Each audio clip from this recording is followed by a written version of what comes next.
on the traditional land of the Multnomah, Wasco, Cowlitz, Cathlamet, Clackamas, bands of the Chinook, Tualatin, Kalapuya, Malala, and many other tribes, past and present, who made their home along the and Willamette River, and honoring the gratitude, the land itself, and the people who have stewarded it throughout the generations. We further want to again acknowledge the impact of the forced removal, violence, and attempted erasure of the lives and legacies of Indigenous people, past and present, and to commit to creating an educational environment that honors Indigenous history and contributions and encourages the continual pursuit of better stewardship of the land we inhabit as well. Thank you. All right, so we are today working through board member responsibilities, assignments, and agreements, and then the second part of the agenda today is to cover the board member appointment process, and then to have time for just question and answer, kind of conversational with anyone who's interested in seeking the appointment. Sorry, first. So our first item, Jose, OSBA. the OSBA workshop note. So 4 of us attended the OSBA, the summer conference a couple weeks ago, and we have kind of a general report that we each added to sessions we attended. And I think we wanted to call out a couple things specifically. Well, first we just wanted to talk about, not everyone knows that OSBA and NSBA, all the little acronyms. And OSBA, the Oregon School Board Association, that's the relevant organization that we're under in the state of Oregon. And I sit on the board of directors for that. And we have 2 other Multnomah area representatives that sit on that board, Cucina Dowdy and Clackamas County. I'm gonna say the wrong name, so I'm gonna say it. And then we also have the Legislative Policy Committee, which we have 6 members from Multnomah County. NSBA is the National School Boards Association, which is what OSBA is under.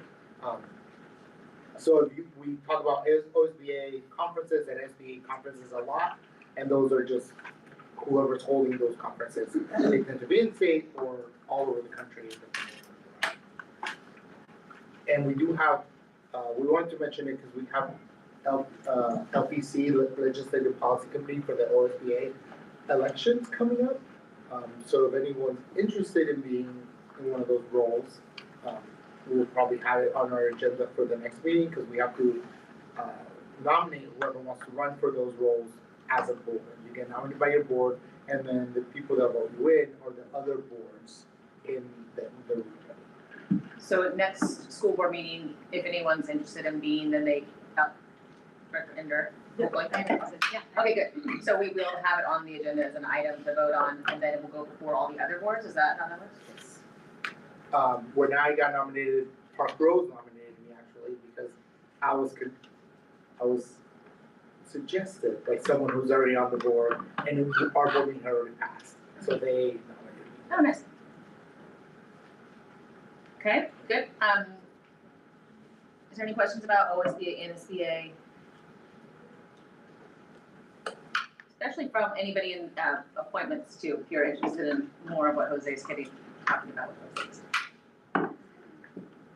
All right, so the next thing we wanted to highlight from the summer conference was the board member orientation slides.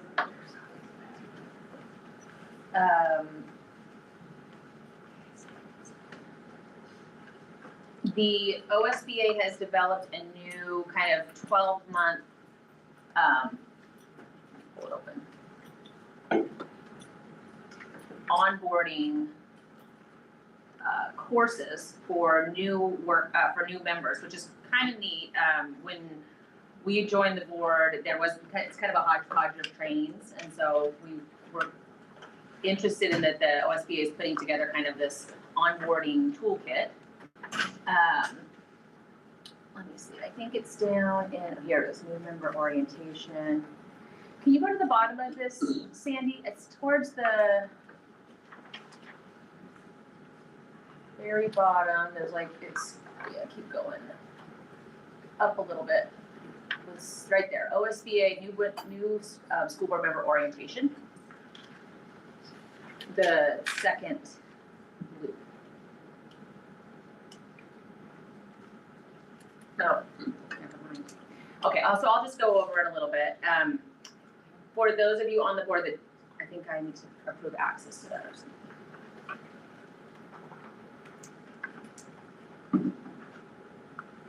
I can also do access. There's sometimes if you just scroll down, there might be an option to change your. Okay, I think that should, hopefully that works. Okay. So they've developed this kind of like what you should do before taking office, just kind of an overview post-election for kind of a general process. But for anybody that was joining the board as like an appointment, it's kind of like, you know, how to orient yourself ahead of time. So there's like, the slides and kind of just say, do these things. Which I think is kind of helpful, especially in this part that they have these like the do's and don'ts and kind of the OSBA laws and ethics trainings here in like the July, August, building the foundation and the foundations of board work. For Sarah or anybody new that is thinking about joining the board, these really helpful, I think, in terms of kind of just overall frameworks. And so we put those into the report also. Yeah, and it's great. I go to a lot of these conferences and I have all these extensive notes. And this is the first time we've actually put all our notes together into one document. So if you didn't go, still look through this because we've linked all the forms from every session. So if you see a headline that you think that would be interesting, you can look at the forms that are attached. And they're very helpful, especially for Sarah, the new members, because even if you had gone, you couldn't have gone to everything. Right. And we all went, apparently I went to nothing that everyone else. So we all went to very different things. Did either of you go to this one, the new board member? I think it was one of the hot topic teams too. So they said it's not gonna be fully complete until I think next school year, but we'll have like a 12-month kind of process for any new board member once it's complete. But right now they're kind of filling in as they go, so which is why some of this is hyperlinked and not. It's because they're still building it out. And I will say one of the reasons we're bringing this up now is because we have an onboarding process with Ken, but I remember mine. And when I did it, I had no idea what I didn't know, what to ask. So like a month, 2, 3 months later, that's when all the questions start coming, right? So now there's a document that you can at least refer to. So you're not sitting like me, because I was appointed budget season, bargaining season, right by myself, brand new, sitting on my phone, Googling like acronyms behind the dais because I didn't know what was going on. So, and I think we talked about having a cheat sheet of all like a million acronyms to get put together. Mm-hmm. I know OSBA is coming up with one of those. So. Any questions on this kind of framework? Only one. Is this something that's just going to board members, or is it being put with the rest of today's agendas? Yeah, I should have it shared. I didn't realize I didn't have it shared to everybody, but in the agenda materials, it should all be linked in. Is that right? It just would be nice, I'm Yeah. sorry. As long as it's online for people who are thinking about applying to be on the board. Absolutely. On it. I think so. We'll make this public. Yeah, Okay. That's what I'm asking. It's a Sorry, I public didn't record, have public. it. All the links, yeah. Yeah, thank you. Yeah. Okay, and then we had the next part of this section, we had the ethics meeting laws. Back, we have that slide that we wanted to go over. So I think all of us did go to the ethics meeting laws. It's a new requirement that passed in the last couple legislative sessions, Senate and House passed, that school board members now once per term have to attend some sort of ethics course.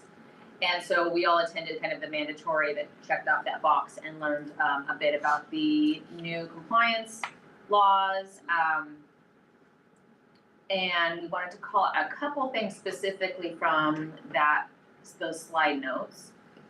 I think we have it linked in the comments agenda, Sandy.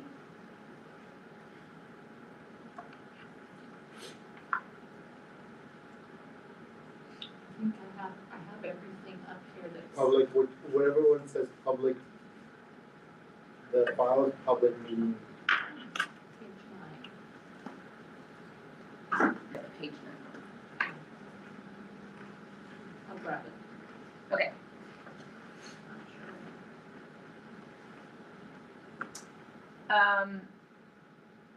So it covered some of the details it covered was things like serial communications, which means like emailing one another on board, kind of to go over what we already probably do know, but it kind of reinforced the law around that.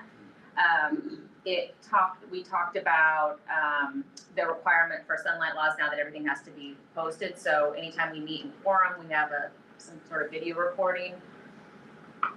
And talked about a bit about kind of any exceptions to all of that.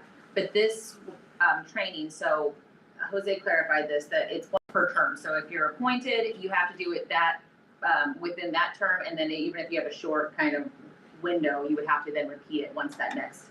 No? No, once per term, so I didn't have to do it after, I just had to run for election again to finish out the term. Because I had already done it, I did not have to do this training. It's one per like 4-year term. Oh, so even if you're, okay. So,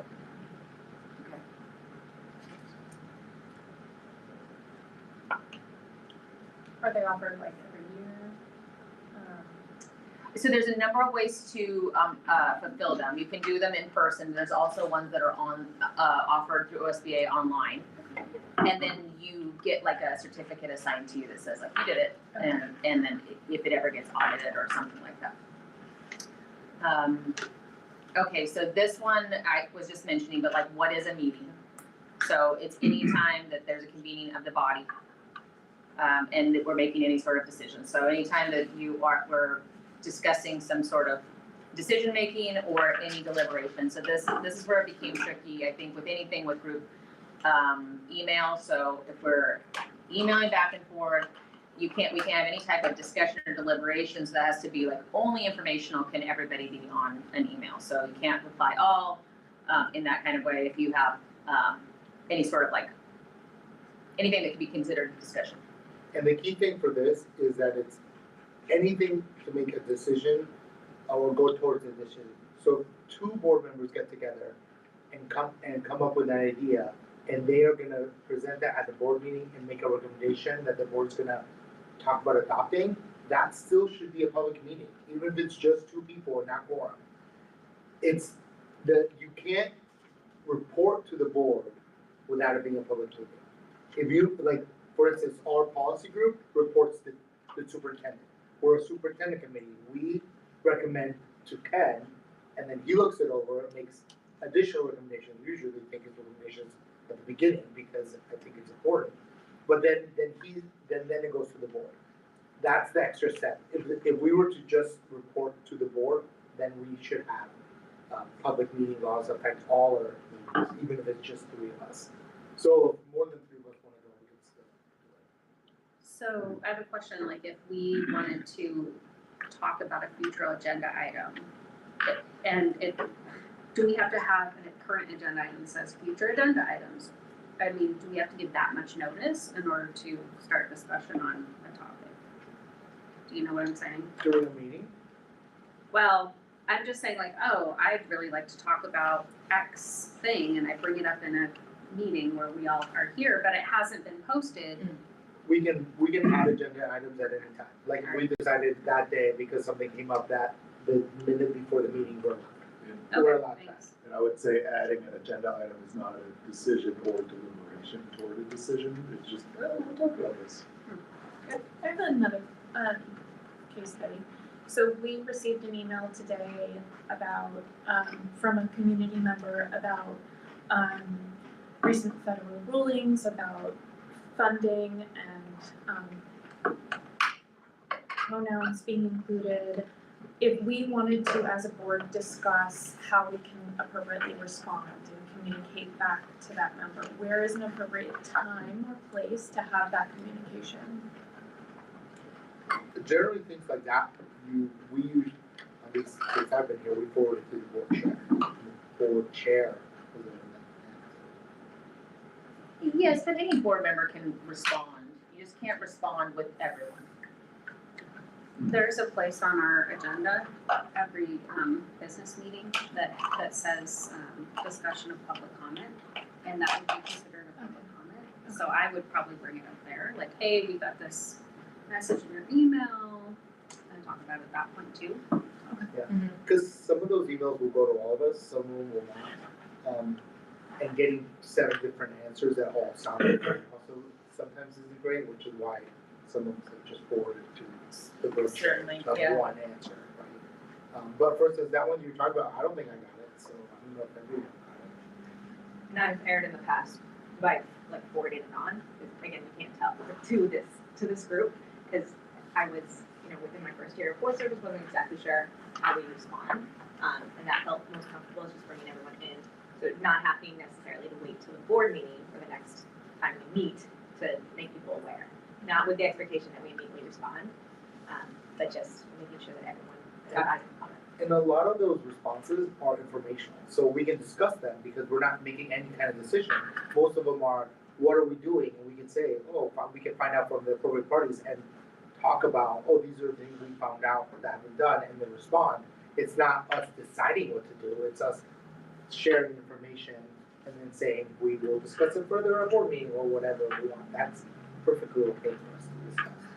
And also it's a good place to tag in Ken, I think, because Ken can answer Always. administratively and also knows a lot of those sorts of clarifying. Yeah, the only caution I'd say in the board training, you all have been in more trainings than I have on board, but any one of you that emails on a reply email to someone, you're not speaking for the board, right? None of you speaks for the board as a whole. You're speaking as an individual, just thinking about that in your context and language. Yeah. And I would agree with Jose, historically with this board, and it can be however you want, the spokesperson for the board has been the chair or vice chair, kind of just as a lead. I don't think that takes away anyone can respond, but just kind of that consideration, okay, I'm not responding as the board, I'm responding as myself as an individual. And yes, absolutely, if there's any time that I can help, you can forward stuff to me, we can answer, we can take that, you can respond, I forward this on to the superintendent, and ask him to respond, and that's it. Again, I don't know what it was or what it is, I know there's some things it's more board, but please don't ever hesitate to send my way, we'd be happy to help. We can say, I'm talking as a parent, or I'm just talking for myself all the time, but there are a lot of people that no matter what you say, will still take it as from the board. And will still think of you as a board member, even if you're like, I'm just gonna talk as a parent or as a community member, they're still gonna see you as a board member. So you have to be careful with that. Yeah, I think this was a conversation that I definitely didn't wanna respond without. Yeah. And the other thing just around clarifying with quorum. So quorum means the majority of board members meeting in place, but also talking about, board work. So if we're, for example, at an open house all together, that's not quorum just because we're in the same space. And so that's good clarification. Because when it is quorum, you have to have sunlight laws.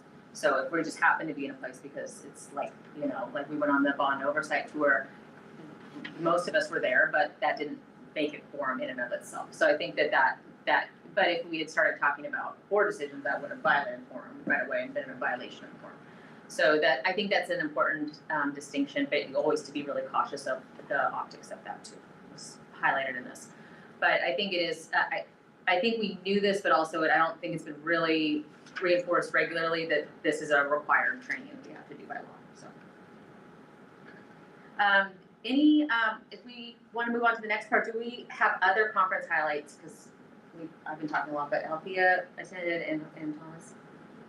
There's other things that you attended or learned or? I enjoyed it as a whole, for what's basically an industry trade group. I thought they were,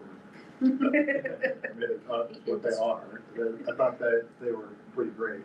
And the people that were working for OSBA really seemed to be into working on school board stuff. I thought that was a lot of fun.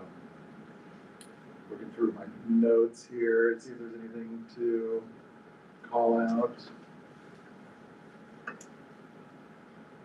When you're doing that, because I kind of Please. breezed over, I found myself surprised that one of the workshops I attended was the superintendent evaluation. And I found that very informative. There's a lot of different ways to do it, and then overall too, it's meant to be like a positive thing. Like it's meant to be. It was great to hear the questions from other school district board members from around their state that are maybe have different relationship with their superintendent, different sizes of school and district, and so I appreciated kind of like the pointers and the examples of how that evaluation and how that relationship can like be built and maintained. Yeah. So I'll look forward to how we've done that in the past and learning how we'll do that in the future. Right. Yep. Yeah, because they did, I mean, trade group, yes, but COSA, who is the Coalition of School Board Administrators, right? Yes. And Coalition of Oregon School Administrators. It's, okay, so its own group, but they collectively had built this toolkit that we learned about. I think we all went to that one, that superintendent evaluation.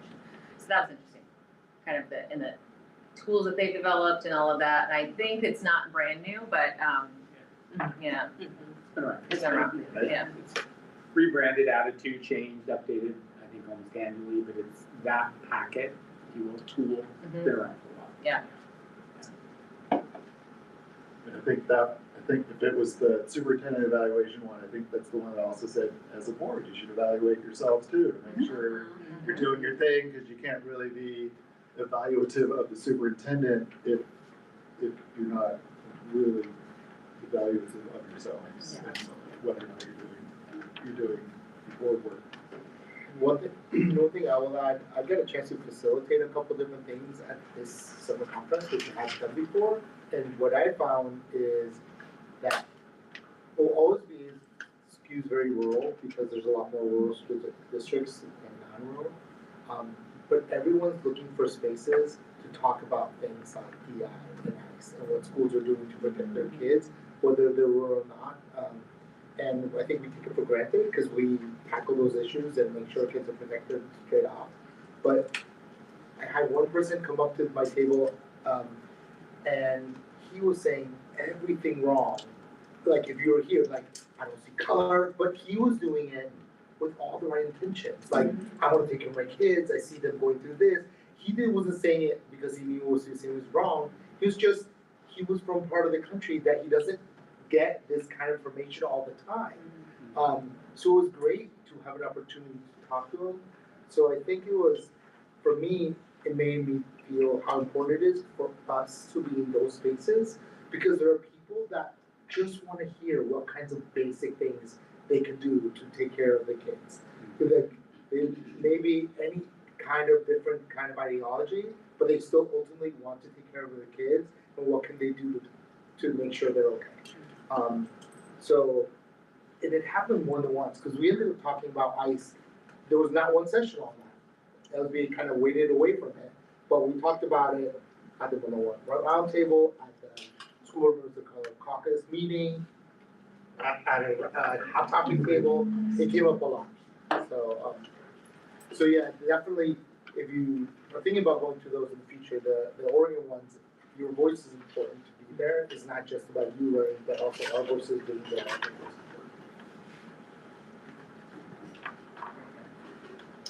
Okay, anything else from the conference? Any questions, discussion? All right, so let's go on to the committee assignments document. One thing, if you don't Yes, mind, please. 10 seconds real quick, because you're talking OSBA and NSBA and kind of transitioning, I just thought this would be a good time to flag NSBA conference. Before you know it, we're gonna be reaching out. Is the board interested? You're not gonna deliberate tonight or talk about that, but I know Lori and I are already, you probably are too. I think it's in Atlanta this year. I think it's like April 4th. So if the, San Antonio. oh, it's in San Antonio. So wherever it is, my point is the NSBA conference, at some point start thinking about, is the board going? Is the team of the board going? It's just a conversation we'll be having before we know it. So I'm just flagging it because we're talking about those two things. So, Yeah. again, no decisions tonight, just sharing that information. Okay, great. So we have tentative, pretty much approved. I think everyone's weighed in on it, but we have kind of the draft for the committee assignments for this school year.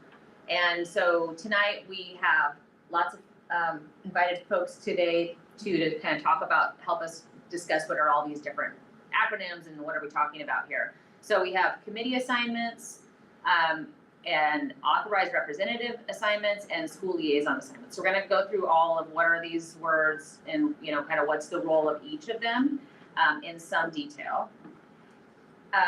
So the first thing we asked Ken is for an updated kind of organizational chart just for this year with key contacts for two reasons, kind of to know who everybody is and like how, you know, the organization plays out within the district office to help inform, and then also key contacts so that when you're looking at the building administrators for any of the schools that you're liaison of or any of the other roles that it's a little bit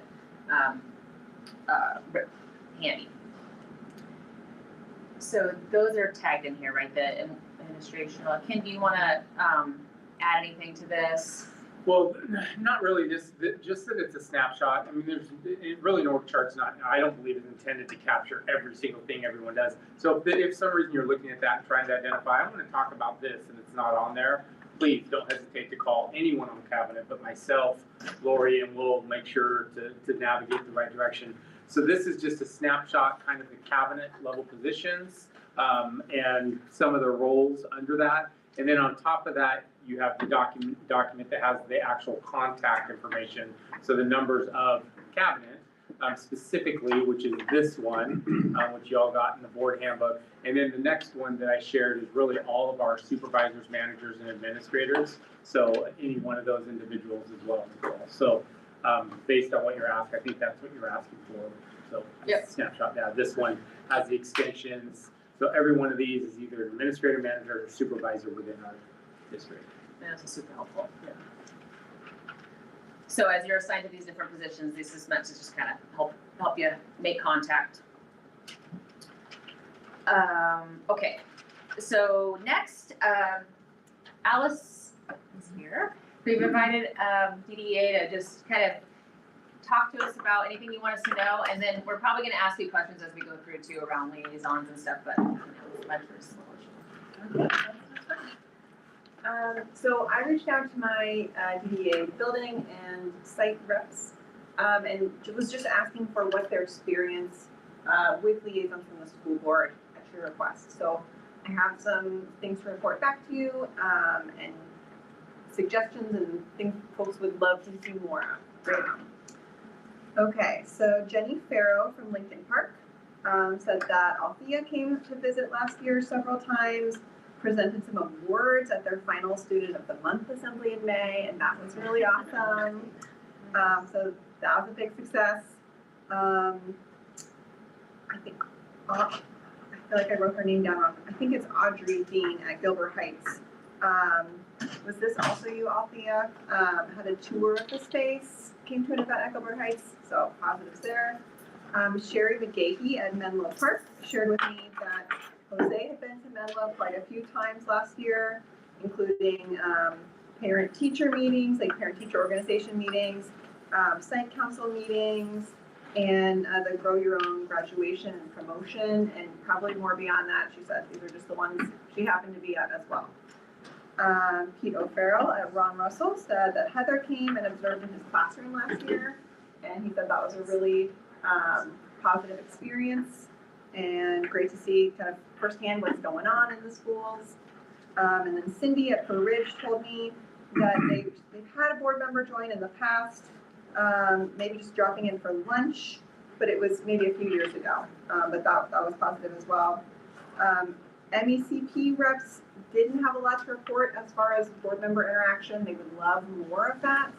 I think in the past they have, with notice and families' permission, they've offered to take folks on with them on their job for a chunk of their day. Plan ahead and get only with family permission, but things like that. They're really open to showing you guys what that work looks like. It's so different from our schools.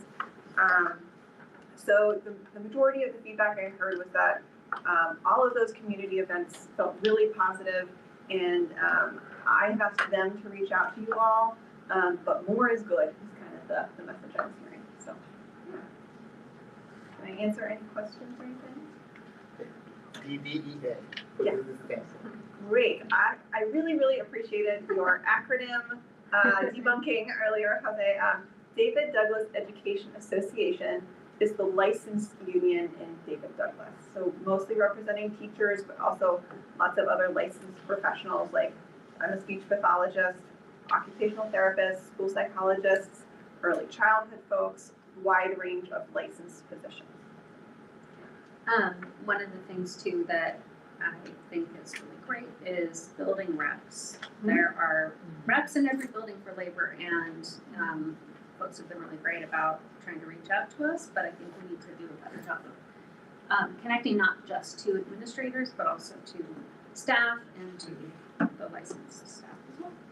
Yeah, I guess I haven't felt super comfortable at asking ahead of time, but like, is it appropriate for us to know who the building reps are, or should we like wait to be reached out to? No, I think it's appropriate for you to know who they Okay. are. There's no secret. I think it's a good communication. There's a line, that again, just like when you're wearing a hat versus this Yeah. hat, as a board member, when you're talking to a rep and kind of knowing that line, Right. what that line is. Particularly that line comes up in bargaining. Yeah. Board members shouldn't be talking with reps about bargaining, reps should, those type of things. Bargaining happens at the bargaining table. Mhm. I don't even know why I'm going into depth, but the bottom line, I think it's very appropriate. I think it's healthy. I think it's positive and having a connection. I don't know if later or if we have enough time, if you and Andy can talk a little bit about our labor management model, if you want to kind of share what we've established in David Douglas around that, so you have an understanding of that. But Mhm. yeah, so the answer, sorry, long-winded, yes, it's Okay. very appropriate. Great. That's good to know. And if anybody is ever curious who's the rep at this building or team, please feel free to reach out to me. I'd be very happy to connect you. Great. Thank you so much. Also, just as a warning, I told Alice that if Alice sends me all the events that the union would be okay or want us to be at, I was gonna make calendar invites for us, because that's the only way I ever know to attend something. So if you start getting random calendar invites from me about union things, that's why. I really appreciate that. And if there are ways that work better for you all to connect or to be invited to events, like please, I really love that information so I can make it work for you.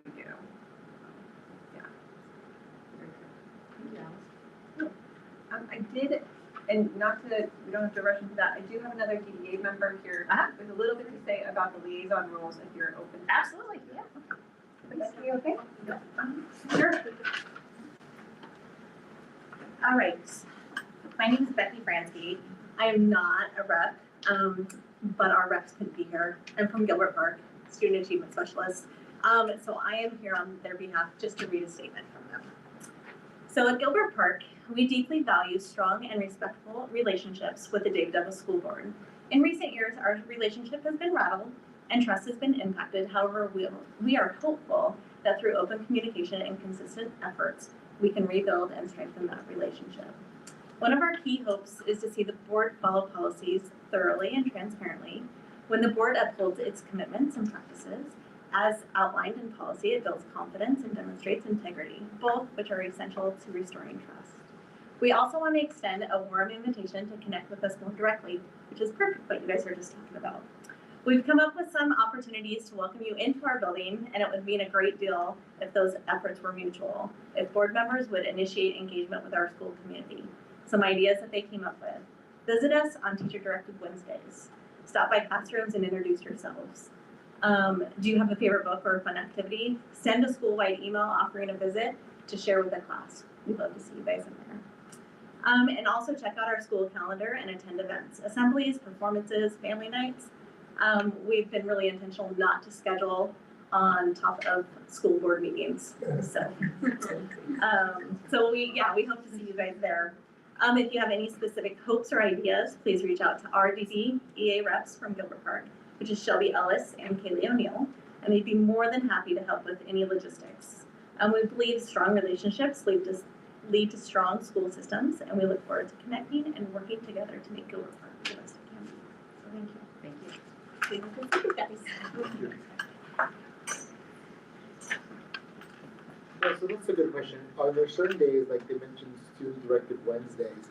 Are there certain days, is it the same for all the buildings where, we'd love for them to drop in during these times? Things like that I think would be helpful for us. Because sometimes I feel like when we go visit, even though they say visit any time, people still stop what they're doing and like show you around. I'm like, I don't wanna bother people, you know, and they say it's no bother, but still people have jobs.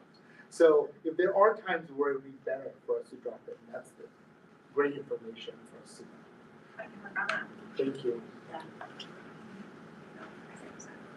Thank you. Darla? So next we have OSEA, which chapter 40, and Darla Block is the president.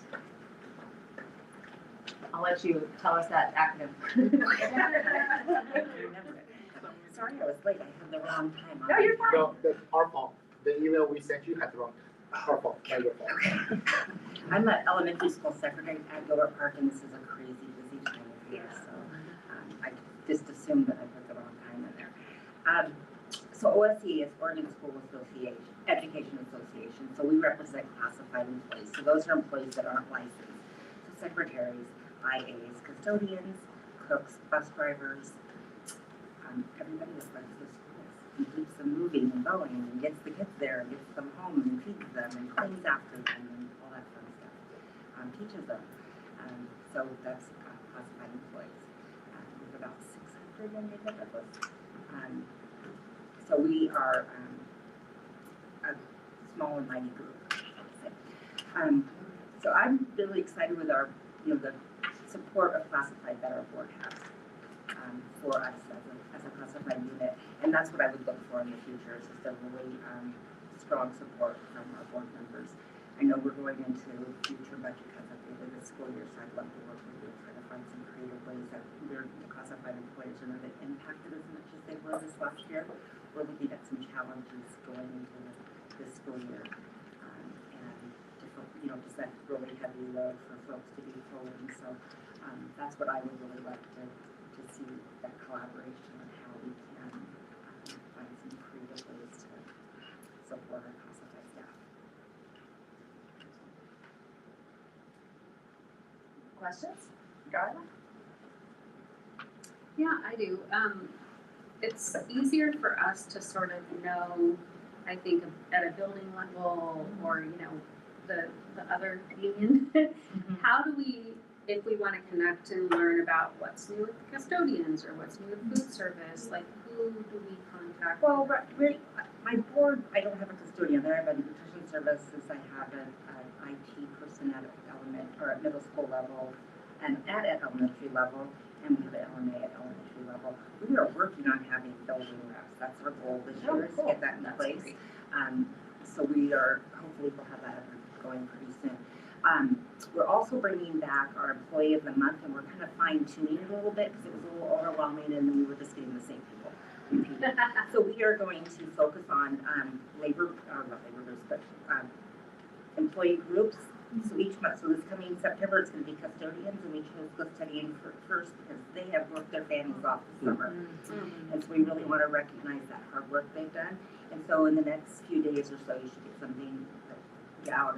We're going to send it to their department leads and then admins and buildings, so they can nominate those custodians that have just really brought it forward through all this construction and whatnot. So, and then we'll just throughout the year it'll be different employee groups. So we're hoping that that is more successful and we're recognizing more people. Do you have events for those? No, they get a gift card and they get recognized on our email, and they can put it on our website. We haven't been very successful with events, and that's something we wanted to mimic the pizza that Certified did today. We were looking at trying to find a date that would work, and between all the trainings and everything that was going on, they only have 2 in-service days. We just could not figure out how to pull it off. So we will work on that in the future to see how we can get that for them. Just looking at more ways that we can recognize folks throughout the year is our goal this year. Thank you. Very welcome. All right, now we have DDEF, David Douglas. Oh, I'll let you do your acronym.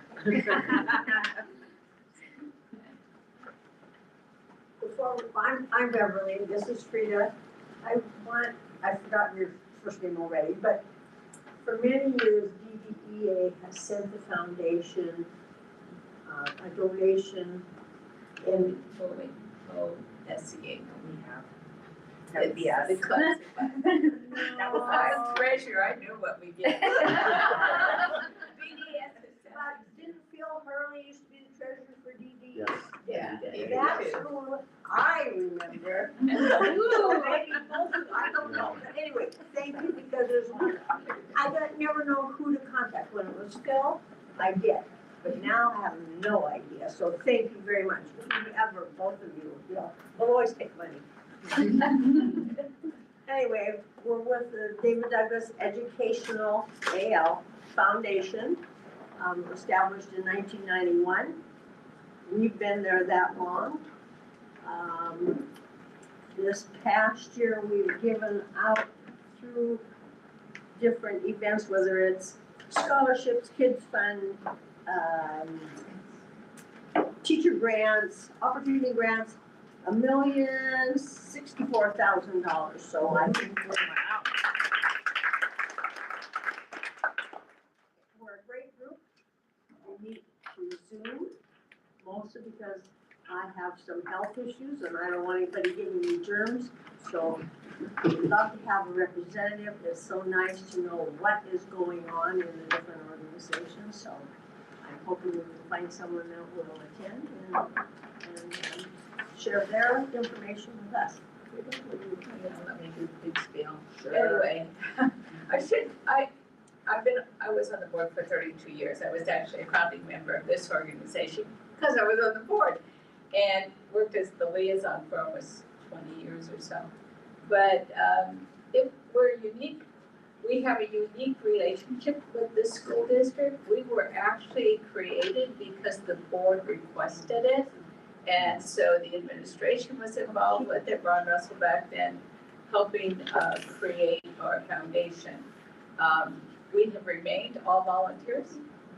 We have it in our bylaws. We don't pay for operations, but we're here for the kids. So you'll see through many of our activities, if you ever go on our website, that we're totally focused on kids and helping in the classroom.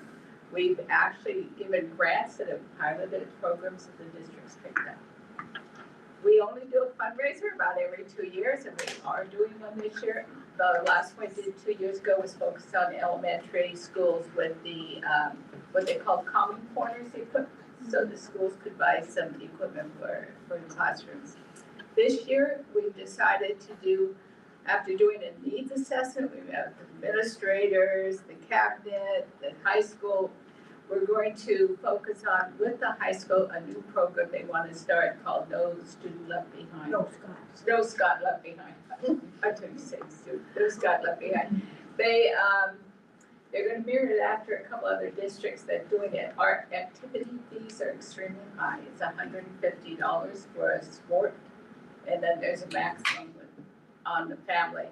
The other activities are, I think, $60 or $65 a piece, like music, theater, etc. So we have too many families in our district that are at the poverty line, and we have kids that aren't able to take care to participate because of that barrier. And the district doesn't have the money to waive those fees either.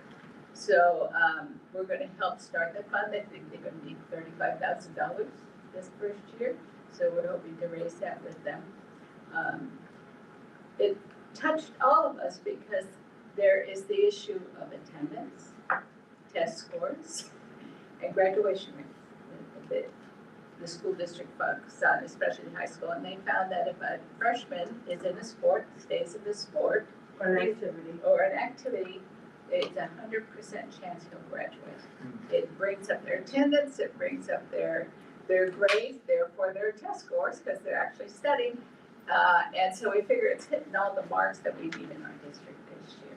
So we'll be publicizing it. We're just at the beginning stages. It'll be in February. We'll start in February. It'll all be online. We found doing the big events, we used to do big dinners and auctions, and let me tell you, it got so expensive to do them, you weren't making the money out of them, and it cost people a lot to come to it. We don't have a rich district, so we've gone more to this online fundraising and stuff. We've done several. In the past year, when COVID hit, we were right on it with the food banks. We saw our food banks go from 35 families coming in to over 250 each week. So we got on it, and we were only gonna do it for a few months. We ended up 2 years, every time we were gonna close it down, we got more money in. So we had a really supportive community, because we could say, your money's going to the community, it's going to the children of the district. So we'd love to have you a liaison. It's not a lot of work. Myself and another prior board member are on the board, because it's an easy way to participate in the district and help kids without spending a lot of time. And a lot of people work and don't have a lot of time. So we're always looking for new members. Deb and I say, we're getting too old to be doing this. So we love to have new members, and we look forward to a board liaison who'd like to really participate in it. When Donna was part of the liaison, she did a wonderful job giving us some really good ideas and keeping us informed and stuff. But we're always open to people. Thank you. Anything you wanna ask or? Anyone in the room too, if you have questions, please. Any questions for Foundation? No. Okay, And thank you for letting us come and talk about. thank you. Thank you. Talk about ourselves. So we're running out. I had my share of long board meetings. Yeah, I did. 32 years of them. That I gave a card to, please don't hesitate to call. My mind is always running, especially when I should be sleeping, of things to do and how to do them. So if there's something that you need, I may not have it personally, but I probably can come up with it, so please. Creative that, just wrote. Yeah, Do you mind, please. Madam Chair? I just want to say thank you on behalf of the district. I know everyone in this room will say thank you, but your dedication, I mean, north of $1 million, how many students' lives have you touched because of your service, right? They Because- touched ours. Yeah, absolutely, there's no doubt, right? The heart is there, the partnership's there, the teamwork's there, and I can't say, I try not to take advantage of it, but I don't think I've ever called and I've gotten a no, right, ever. So the bottom line, thank you for always willing to lean in and do anything you can for our kids. It's noticed, it's appreciated. Thank you. Okay, thank you. Thank you. Thank you. And one more, just because they both were up here, just again, that partnership, both Darla and Alice, we are so fortunate to have leaders within our labor groups that are not only representing there, but they're representing the district. They truly, I believe, both of them want what's best for the district, period, and they're always leaning in for solutions, right? So one, they're leaders in their district, but two, that partnership. I just so appreciate it.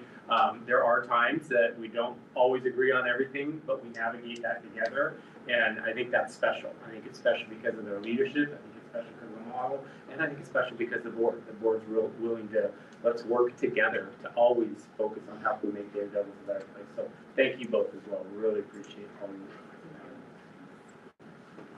Please don't leave yet. We have questions for you on this next section, for sure. Okay, so if we can go on to we're gonna move on to what the definitions of each one of the committee assignments are. So we're gonna work through that first column, kind of what are these things, and probably ask some questions as we're going through. So the first definition we have on here is a new one, and I maybe I'm not calling it correct, and I'm gonna ask Alice. So the middle school task force, during bargaining last year with DDEA, and added alternative placement or alternative ideas task force. And so we have this assignment, and I don't know if it's fleshed out yet, so if you want to add. Yes, this is kind of, I think, one of the pieces of bargaining that's sort of the tail end. We're trying to get going this fall. And the idea was that we wanted a space to look creatively at alternative spaces and options for kids particularly at the middle school level. Right now we have for Ridge at the high school. We also have CTP for our up to 21-year-olds. But particularly at the middle school, one of the barriers we're finding for kids when there's a lot of behavior coming up is that to access some of our more specialized classrooms, students need an IEP. Not every student who needs extra support is also eligible for special education.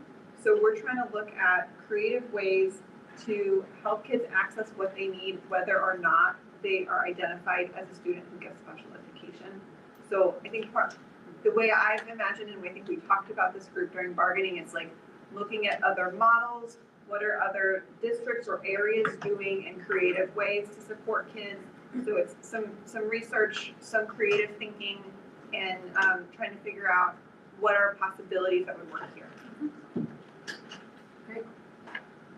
So once the meetings start going, this is a task force, and that was one question we had. So this is reports to superintendent? Yeah. So it's a superintendent group, so we can have one or two members in this, and, okay. Well, I should say that'd be my recommendation. I don't Right. know if it's my decision, but my recommendation. Because if not, then it would be under sunshine laws. Yeah. And I think the nimbleness of a committee Right. like this should be a superintendent advisory committee from the board's perspective. Really, and then it's a bargaining, it's really a district and DDEA for in the contract with board representatives, yeah. And so currently we have on here Stephanie and myself as the, for that assignment. Yes. I'm excited. I might drop it. I was like, I could totally see Josiah being like, Yeah, okay, is that clear? Oh, okay.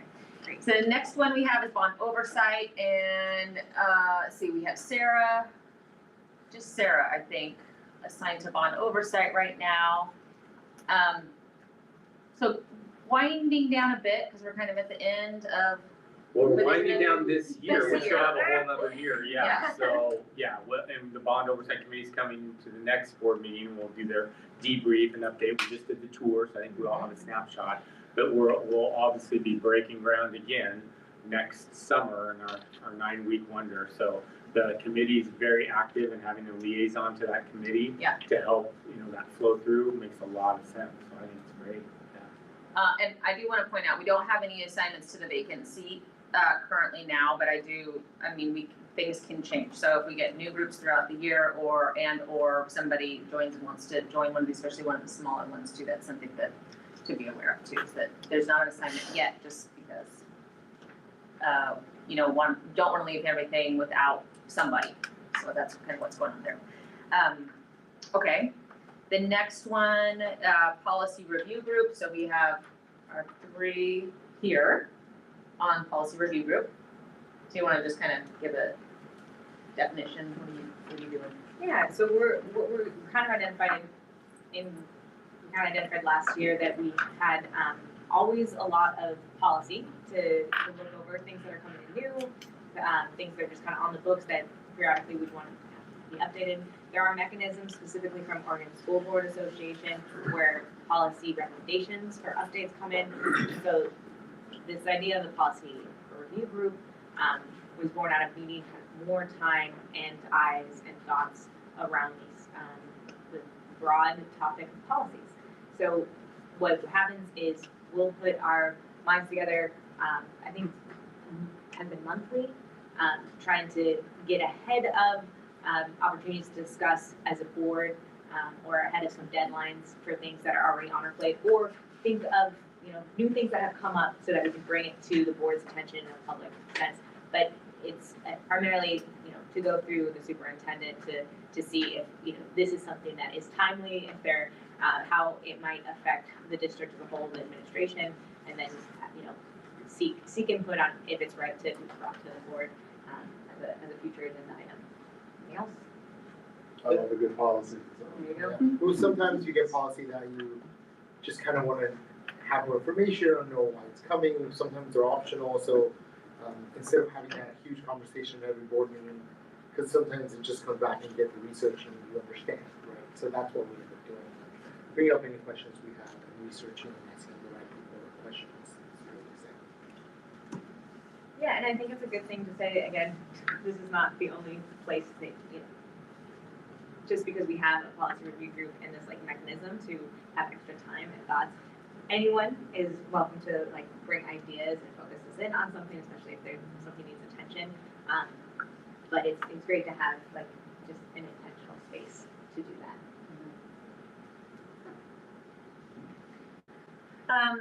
All right, so that's all of the definitions and kind of the assignments. Is there any questions on who's where or anything that we need to? No? Oh, the last thing, the budget committee selection. So everybody has a, budget person assigned to also in that column. And so the way that this district has defined, set their budget oversight group is kind of allowed every board member to have an assigned, co-assigned member. And so that's really the role as far as we go, is kind of reviewing when there's a vacancy and it's the vacancy that's assigned to that seat. We take applications generally and then select a member to serve on the budget committee that meets in the spring to review and approve the budget. So this is always confusing to me at first, kind of how did this assignment thing come, but. And not everyone does it that way. We do it this way, but school districts do it differently, which is why the next opening, whoever happens to have someone not want to continue the budget committee, has to be from the equity committees that are starting up. And I had to specifically ask, because since we do it per position, other school districts have a pool, so it's easier to fill in from that group. But whoever loses their person, they get the win from that. And to be clear, like, we lose our person because one, they term out, or two, or they move out of So they district. move out of district. And we find out they moved out of district, right? So I think in some of these times that, like, I don't know when we start like looking, every year, like, do we still have these current folks on the budget committee? Because at some point they, like, at any point, they can say, I no longer want to serve. So I don't know if that's in like November, or I think it came to me news when I chose the person who was assigned to my role. It was in like November of last year, and it was because they had turned out. So we knew, we could be watching for that turn. I'm just not sure if there's like another time that we can all be relatively certain this individual is willing to serve during the year, or like it could be that we don't have an answer for that. I don't know if it's come up a lot. But like, at what point do we feel pretty confident that these are the folks for the budget committee? Is it sometime in this December? Well, they do a 3-year term, Right. and we hope they would let us know if they were gonna, resign from that. And then Pat lets me know, if somebody, their term is up, and then I reach out to the board members and include, like the, board chair, and let the board member know that they can ask their member that's leaving or their term is up if they want to renew. They can put it out there for applications if they want to, or they can choose somebody that they want for their budget committee member. And I think I looked at four terms like no one else is up. I always check in with my person at every budget meeting. Like, that's one of the things I talk about. So next year, yes, and she's like, yes. We just had one, and it was Sarah's. And you said yes. So we're gonna wait to term out a budget committee person before we invite an educational. That's the law. The law says we can just term, okay. Yeah. Or they resign, you don't have to term out, someone could decide to leave, the next opening, then it has to be someone from the equity committee. The newly formed equity committee. Great, okay, moving on, so the next column has authorized personnel, and it also says /liaison, but that's kind of like liaison that's not to schools. So we have a bunch of things here. Some of them have to do with bargaining, some do not. And so as we go through them, some of it will kind of be maybe a little bit a review of what we just talked about with OSEA and DDA, but just to clarify, so a lot of these acronyms too. So the first one on the list is DDA and /ECDC, and I just want to invite you to kind of clarify why are we adding more acronyms in there too?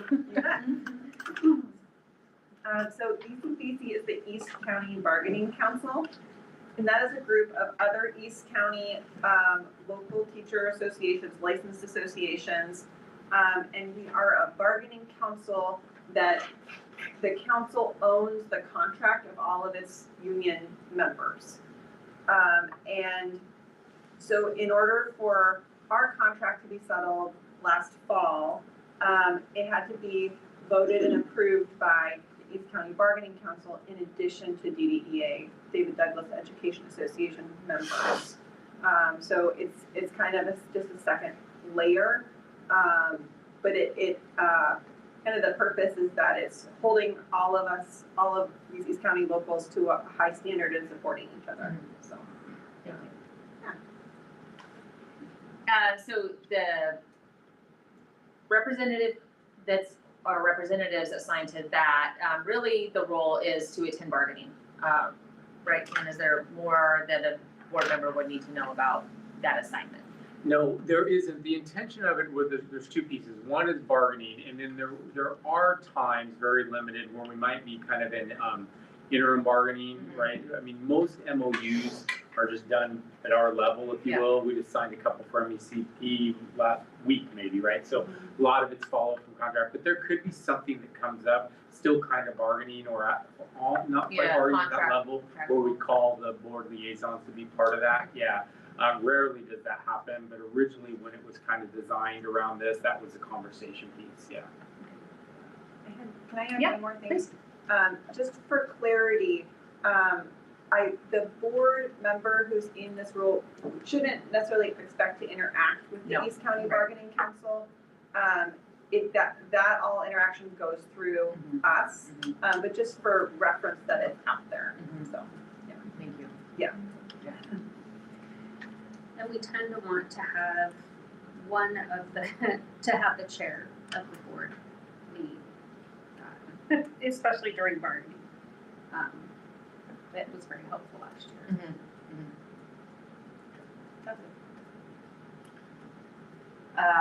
Okay, and then the next is kind of similar. It's with OSEA, so the authorized representative, similar, right, Darla? Anything else to add there?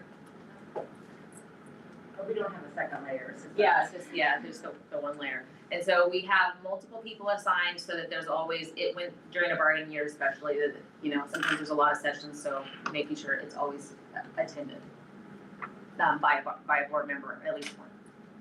And sometimes it's useful to have more than that.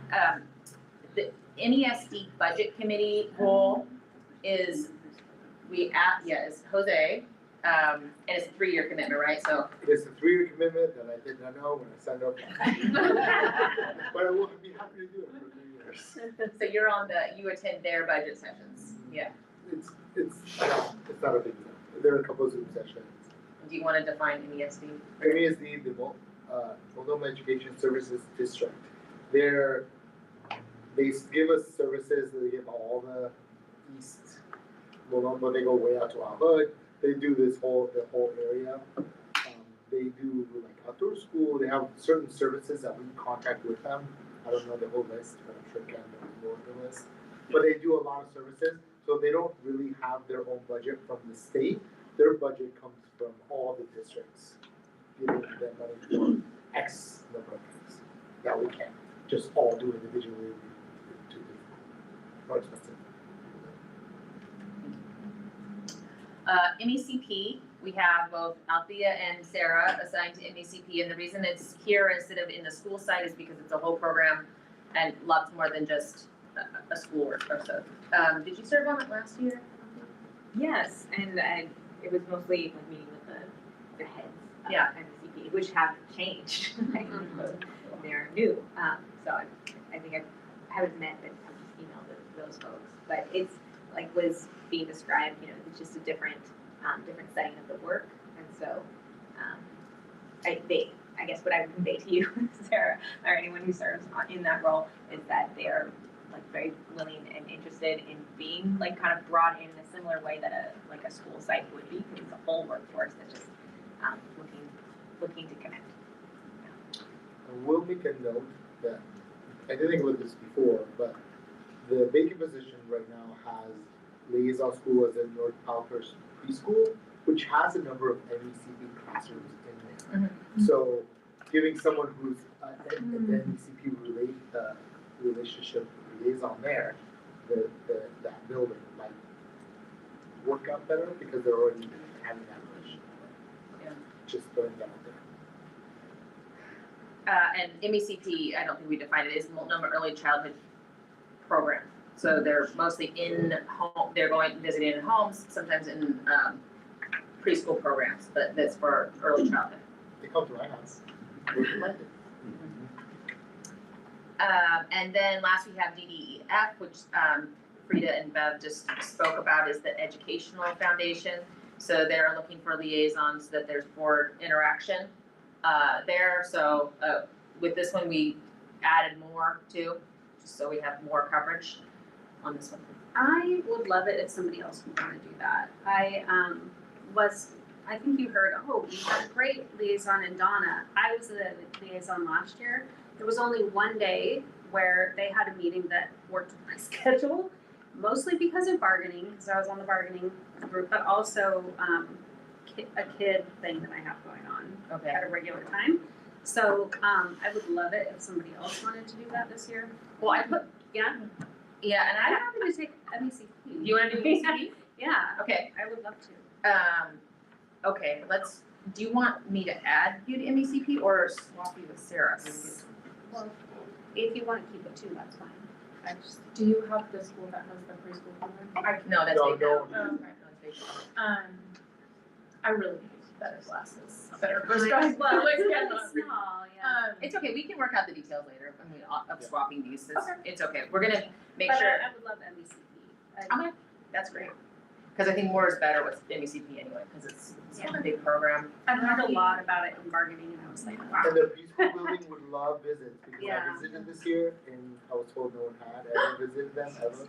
So, yes.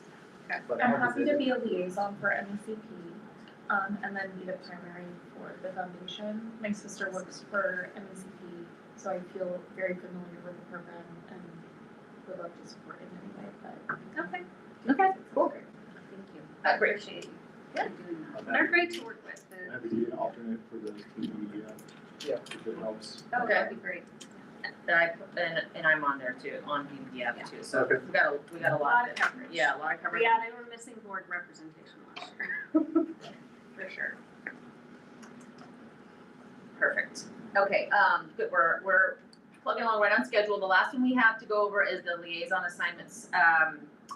So the school liaison, can we open up, Sandy, the kind of the overview of the liaison? I think it says liaison overview there. Okay, so this is kind of the general framework we talked about, at last year, kind of fleshing it out. So my understanding is the board liaison role is fairly new to the schools, like maybe in the last 10 years or something like that. 8, 9 years Yeah.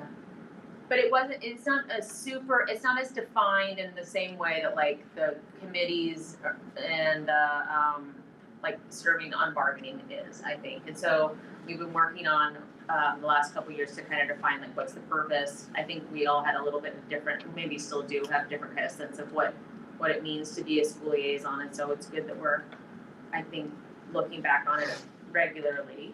And so we're each assigned to, I think, about 3.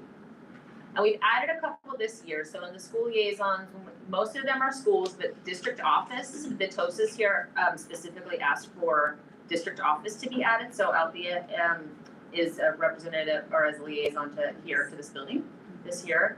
We added athletics after last year. High school athletics separate from the high school itself. And then we have all of our schools, including the online academy and the CTP program.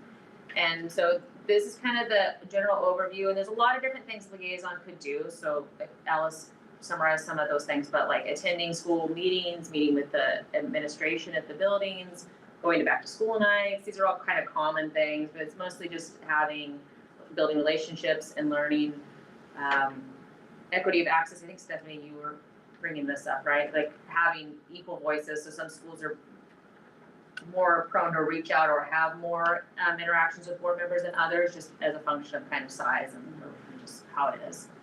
And then to inform system and policy change was a big one we talked about last year, was just that learning about what's similar and different at buildings is good, and to share that back with each other. So at every board meeting, we have a time for liaison reports where board members can share anything that they learned or wanted to kind of highlight from their schools.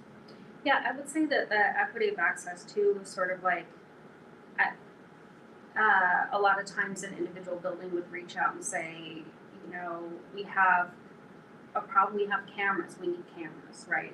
Security cameras. And then that board liaison would just sort of go, hey, can we get this in the budget? And this is sort of like, actually, we need to look at this more holistically. Let's bring this issue up. Let's talk to each other about each of these schools so that we're not like using our positions to just advance one school, but that we're looking more collectively about, is this a common problem? Is this, how do we address it? So I remember that conversation. Yeah. And then some of the things that are lesser, I guess, don't happen as frequently, but are always really impactful is meeting with the student groups. So at the high school, there's a presidential council, but a lot of our schools now have like student equity groups that they might want a board member to attend. Partner organizations was brought up last time. I'm not sure how often that happens, but for example, the SUN programs in a school might want, you know, some visits. And then it came up a lot last year during bargaining was the idea of joint advocacy. So especially around state funding and things like that, working with the building reps from both unions to, you know, maybe letter writing or lobby days and those type of things were all activities that were kind of in that world. Board members can request from the building principals to be put on school-wide communications pretty easily. So you might ask to be added to Parent Square or the principal's weekly emails is another way to kind of engage in knowing what's going on at the school level. And then, again, there's a time during board meetings to share out. Some schools have Google Calendars, so you can just add to your Google Calendar and you have every single one of their events, which Nick Memo sent me today, which is very nice. If Nick is listening, thank you very much. I saw that I haven't responded yet, but that's very helpful because I can't make a lot of things, but I try to make as much as I can, and it helps a lot to just know what everything's happening to be able to find the things that actually work for the schedule. So, and I will say, if anyone's interested in advocacy state level, I know Althea and I spent some time there. But when you're doing your board liaison work, it's the stories of why certain programs are important, why we need IAs, funding for more IAs and special ed classes, specific stories of like how things are easier or harder with certain things around, are the stories that you take with you to do this kind of advocacy work. So it's this important for us to be there, but it also helps in all the different ways we do it. Originally, when we designed it, I mean, the relationships obviously was first and foremost, but then the second is sometimes the boardroom can be a long way away from the work. It can feel like it, right? Sure. How close can we get to the work? How can we get to the classroom level, the school level, where the work's happening? And when you're there, then when you're at the board meeting, making those formed decisions about policy, you have that context, you have that understanding, and it's bringing it in. So that it's all said. You said it all, but that was just kind of one of the thoughts: is how do we, the board team, get close to the work, right? So see it in practice, see what's working. Hopefully, every time you go in, you're going to hear about celebrations and challenges, right? Our teams are going to tell you that there's challenges as well. So both, And I've always found I like to go to the professional development thing. So sometimes like I'll go to the data teams or I'll go to teacher training that's on Wednesday. And I like the invite to the teacher directed ones because that is new this year to have more of those. But I like that too. Like, what does it look like to be trained in equity or whatever? And then you can actually go to one of those. Yeah. I would do that. Also, I will say, I know we all have our schools, but there are certain things that you should just come to. Like, for instance, I go to President's Council in the high school, and the high school is my liaison school, but if you can go to it, that's such a good meeting.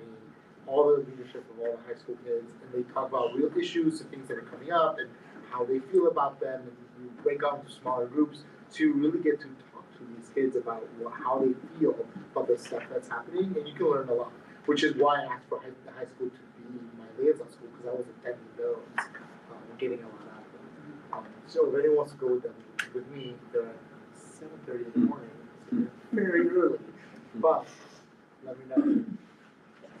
And just adding to that, it's the liaison. Yes, you'll probably get a more specific invite, but please know any school that's having a concert or an athletic, a Friday night football, you don't have to be a liaison. I mean, if you have your ID, come. The community would love to see you there. It's a great way see kids, swim meets, water polo. I mean, there's all kinds of things going on in our district all through the week and months, and you're welcome, and we'd love to see you any one of those staff. We're gonna move on to the board appointment process in 1 second. I do wanna say though, before we go that way, in terms of the opening, in terms of vacancy, the assignments also are pending, the new members' kids, if they have kids in the district's assignments. We've made it a priority to not have your liaison be a school if your own children attend. So the shuffling usually is around that too, just so that there's just kind of that separation of parental roles and board roles around the schools. Okay, so moving on, the board vacancy, I'm going to review the announcement. Yeah, okay, good, we have the announcement up. So tonight we are on to the board workshop date. But just to review, we have a vacancy on the board and we are currently accepting applications for that seat. And at the next regular board meeting on the 11th, there will be presentations to the board from interested applicants. And that will also be the day that we select a new board member who will be sworn in at that meeting. And it's to complete these next 2 years. So it's until June of 2027. And then at that point, it would be running for a full 4-year term. So these things are always kind of different based on the timing of the vacancy. And the applications get submitted directly to this building to Lori. And they can be sent by mail or by email. And we do have applications in a number of languages, let's see, 6 languages.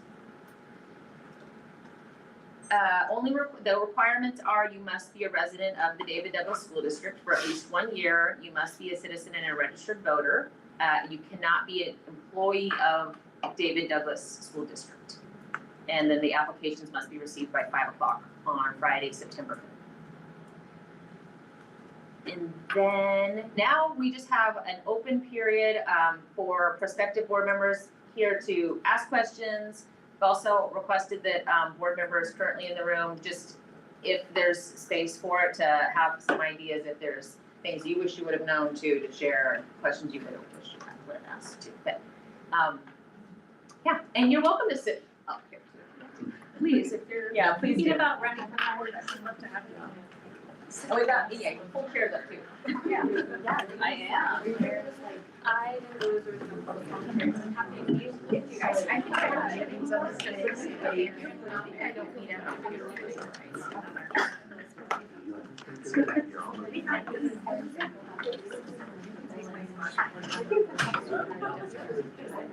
I'm so excited.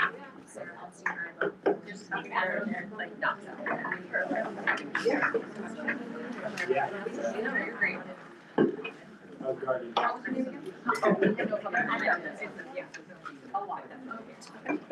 Oh, yeah.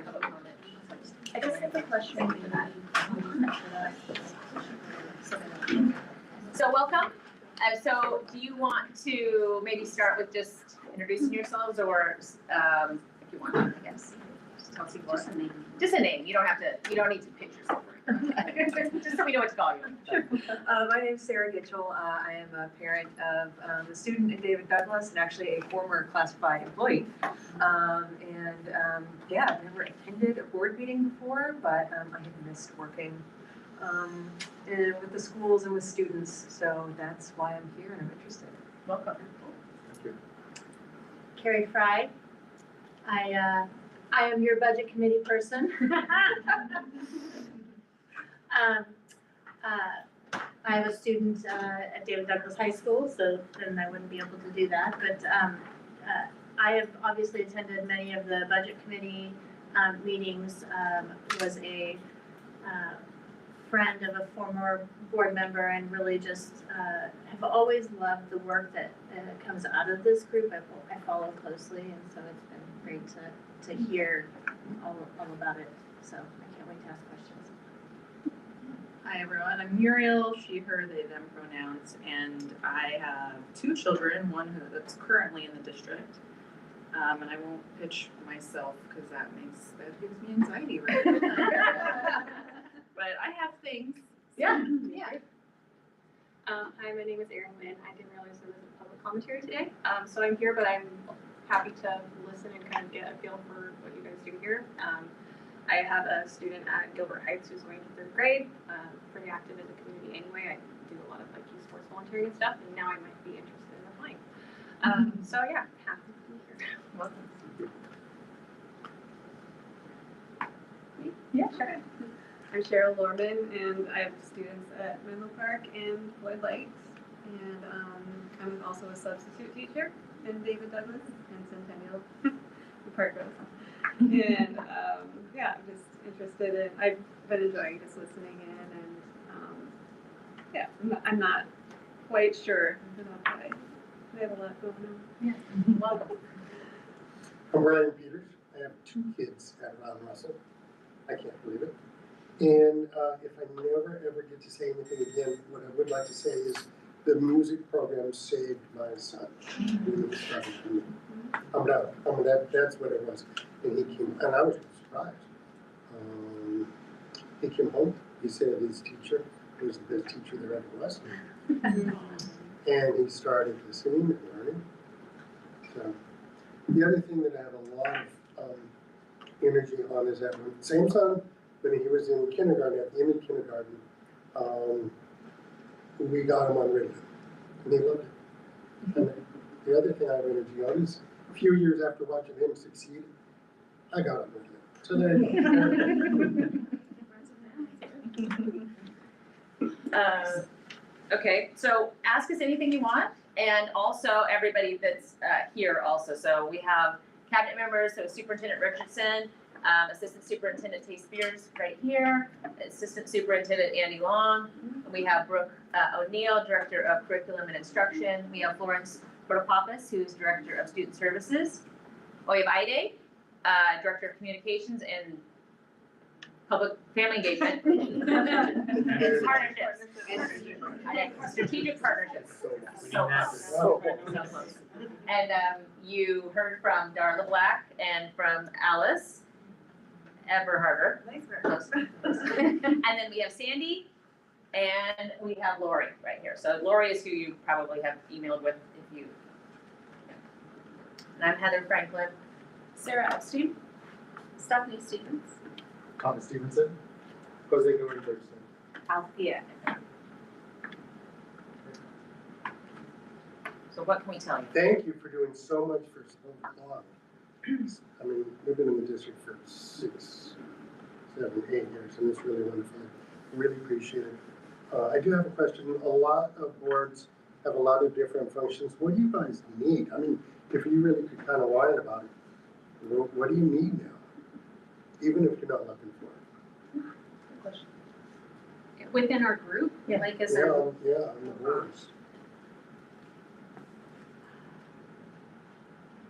That's a good question. And it's a good question because what you're doing is you're getting a human being, right? And every person has their own unique perspectives, and I think somebody who's willing to sort of get in and learn, you know, like you were hearing a lot of conversation here around how to get into the building, all these different angles and lots of people doing different work. When I first came in, I had a lot of ideas, right? I want to change this, or I want to do this, or I care about this policy. But the more you're here, and I'm probably the longest serving board member, the more you realize the less you know. So someone who's just willing to get in, ask questions, go to things, listen to different perspectives, and find out how their personal experience can impact this group. That's the best advice I could give. I mean, I don't think there's like, oh, we need a lawyer or we need a, it's more just, yeah. We do have a lawyer, so we're fine there. Sorry, self. Anyway, that's my feeling. And collegial, people who are willing to work together in a positive way. It has been hard at times, and we've had boards with conflict. I've been on boards where we didn't agree. And it was hard during COVID, real hard. have to serve during that time, but we've always managed to try to find a way to, you know, put the kids first and the folks who serve our kids at the center. So I asked Stephanie, kind of while everybody was shuffling, what is the voting process gonna look like? Because I've never been part of that. So do you wanna share with everybody, what it might look like on the 11th? I think what I have seen happen is the chair, I mean, you've been a part of those too, but the chair will call for nominations. And so each board member has a chance to nominate, one or more individuals from the pool. Then there will be a call to close the nominations. So some people don't actually get nominated, sometimes everybody gets nominated, sometimes just one or two, not necessarily one, but a couple of them. And once the nominations are closed, each board member votes on who their kind of first round draft tickets, I don't know, they vote on who they want. And sometimes it has to go multiple rounds of voting if there's not consensus. So that's, yeah, pretty much how it works. And there have been times when folks have gone back and forth and it's, yeah. That's how it is. The voting in terms of like committee assignments or in terms of like? No, just the board member. Just Yeah, the board with member. the committee assignments, it's the chair that assigns, but the chair usually will, you know, take into consideration, you know, everybody's interests, so. Yeah, and she's asking about this actual appointment Yeah, position. yeah. But I was an appointed member, so, and then ran for election, Jose Althea and I'm Thomas not White. appointed, but I Went for appointment. went for appointment. Right. So that's another thing I think that's really important to know is like, sometimes we have a number of good candidates and it's, you know, really rough, but then to pick because there's, you know, lots of good choices, but then also can still return and run And win. and still be part of the board. So, yeah, that part's, good to know too. You know, there's still usually a time and space for more, you know, more involvement. I would say anyone, because there can be only one.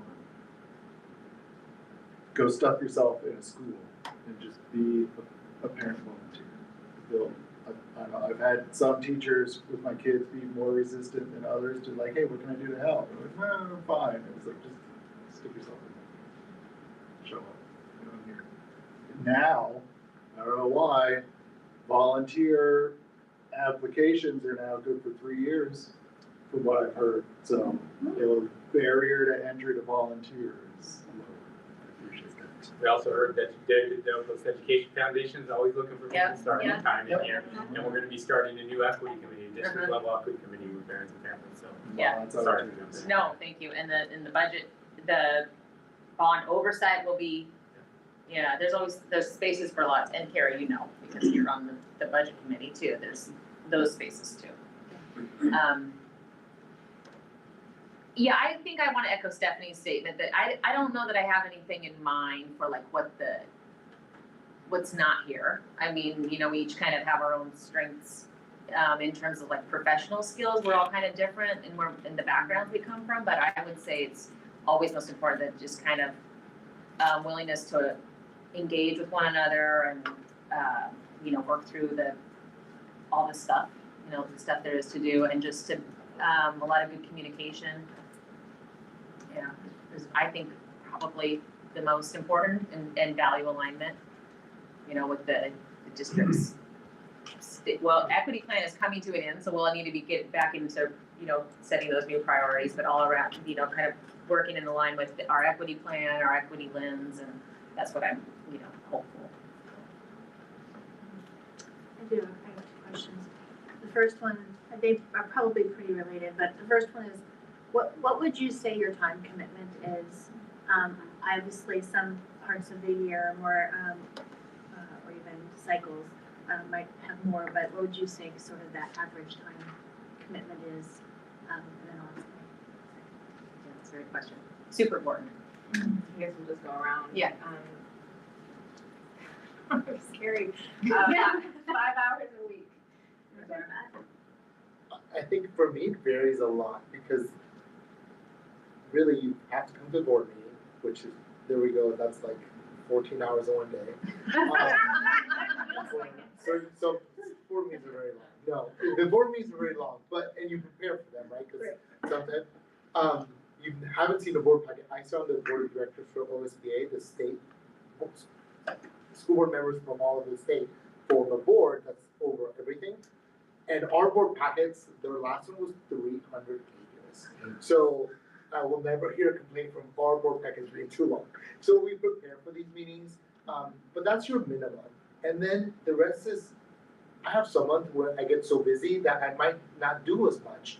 But then some months I have time, so you'll see me everywhere.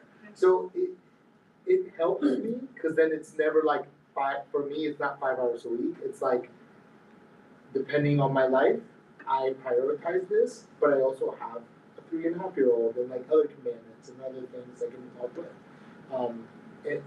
I like that it's flexible and that I have different schools that do things on different days in the day, and I can be like, well, this week I only can attend this thing that day, but then I can't attend for a month.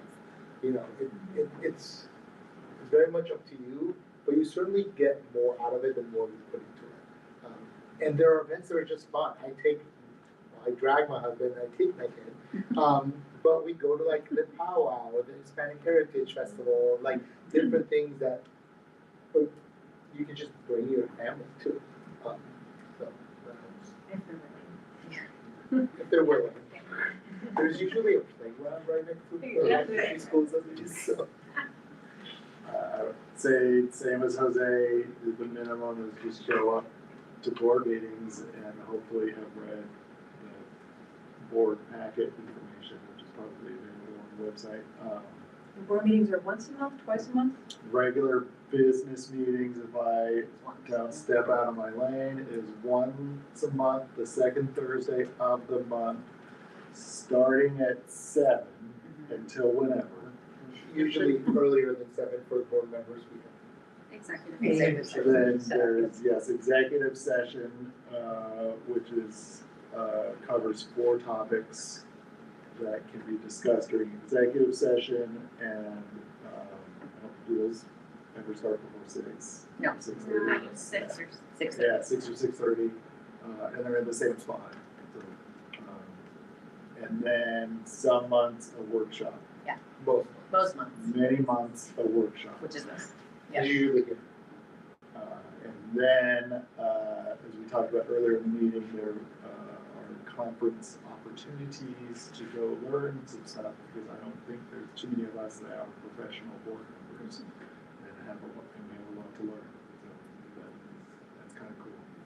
My day job's IT stuff, so this is great. This is skills and knowledge I would never have acquired just being a guy that has to work in Windows basement.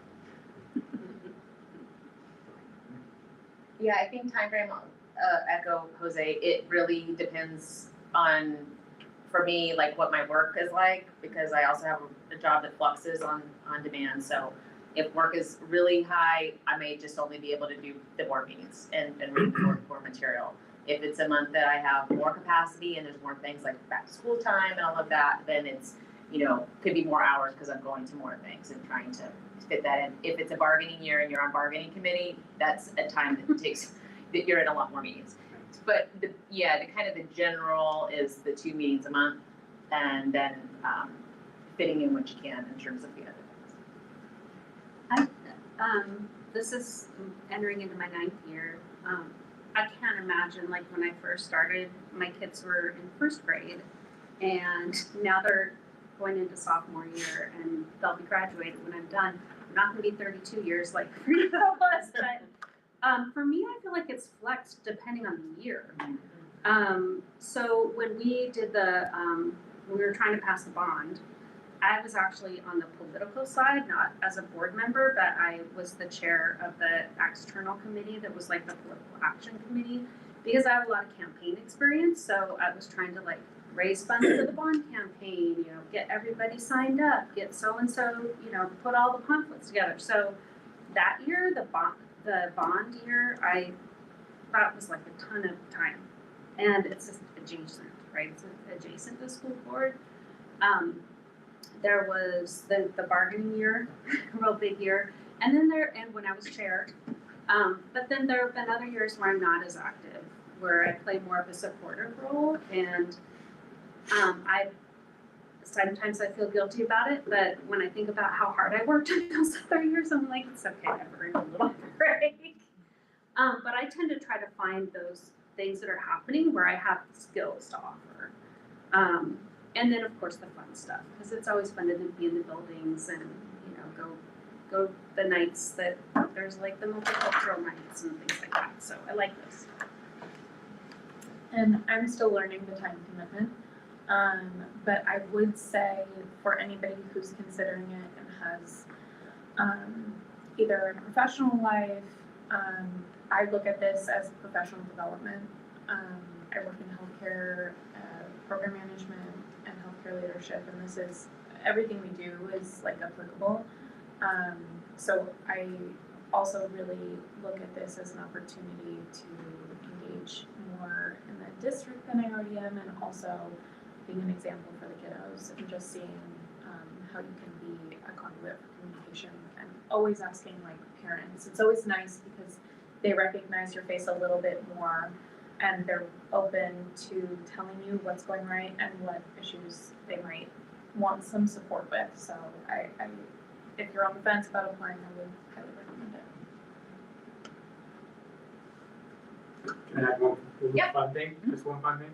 Graduation. Oh, So yeah. we have two high schools, one comprehensive high school, one Furridge Alternative High School, and our board's very involved and active in graduation. Obviously, they have their own lives and different things, so it's not always they're all there, but I know it's, well, I'll let them speak for it, but it's very rewarding to be on that stage and be part of graduation, and it's just a fun, exciting thing, so. But we don't plan it or do any of the work. No. We just show up. You just show up and clap. And if you're on the foundation, you're gonna give some scholarships, which is fun.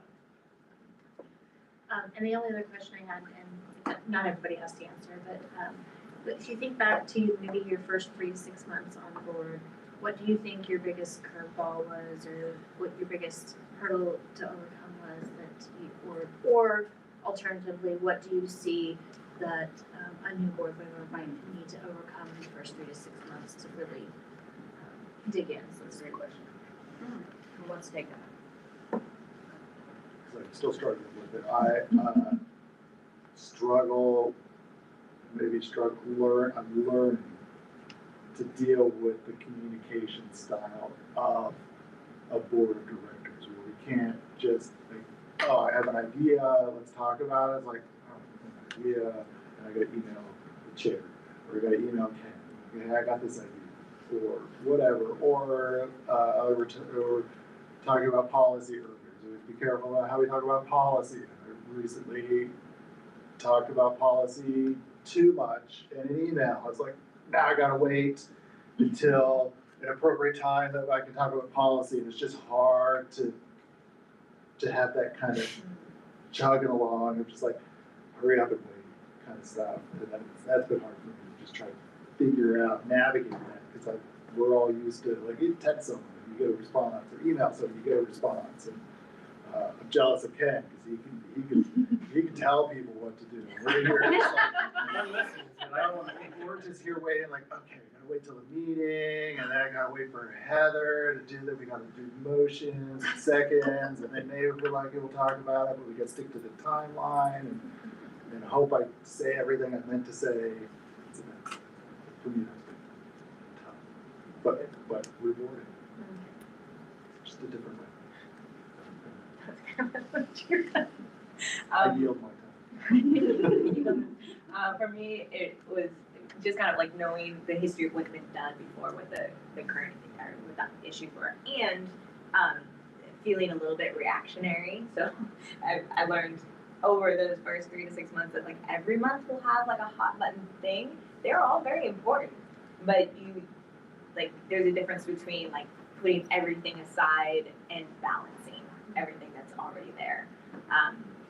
And so it did not feel great to join a group and then already be like a lightning rod for things that you like never knew existed as issues, or you really have a problem fixing mentality. So want to be there for everyone who brings the issue, because you can relate really well. I think that's why you know, folks stand up and do this role is because you can relate to the folks in the community and the students and the teachers, and it makes it hard to feel like you don't have all the power all at once or all the knowledge all at once. So just struggling with that and giving yourself some grace and asking questions until they're answered. I think for me it was and it's still an ongoing thing, the difference between board work and administration, right? So we really only have a few things that the board is responsible for doing.